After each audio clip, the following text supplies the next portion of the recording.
All right, let's take a relook at Northern Breeze Hole 4. Very challenging hole. I see a lot of people struggle with it in multiplayer, and it still gets me from time to time, not going to lie. In my first video, I had suggested Turn Glide Rive on a forehand because that's one of my favorite tunnel shots. But I also talked about Acroglide Sapphire, which works really well in most winds. But recently, it finally dawned on me.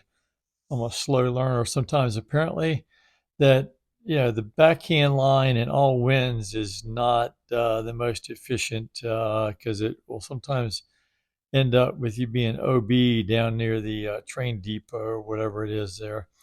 And so winds out of the left, certainly I think you can take the Acroglide Sapphire about half a disc worth of hyzer or so and get it down to where you can get a look at the basket. And you want to keep this shot low to avoid some of those branches, and particularly that one little skinny branch that is annoying as heck.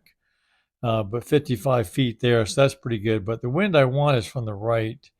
So let me see if I can get one of that. If not, I'll take a break. All right, one wind. Not really great, but middle chevron on that rock right there. And then with the one wind, we could probably just kind of straight back. Let's see what that looks like. It's going to use that initial turn. It's going to go out in the middle of the fairway. The one thing that can get in the way is that rock right there. But in my experience, a lot of times it either skips over it or stays on the left side where it's a little bit lower and you have a look. So that's the main thing of this video that I wanted to point out was that recently I realized, hey, dummy, if the wind's out of the right, switch to the forehand. And it's been working really well. And I've been picking up strokes on folks in multiplayer. So again, wind out of the right, middle chevron on that rock right there uh, with the two wind. Let's go straight back to see how that looks. Got a little bit of a headwind. And I wish the Sapphire had a little less fade, but there you go. That's pretty good.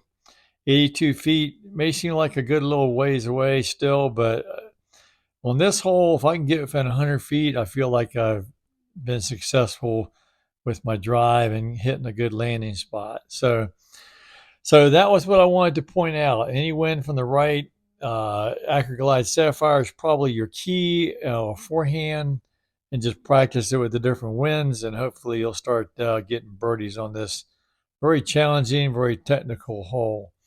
All right, hope you enjoyed that. Hope you learned something. As always, we'll see you around the valley.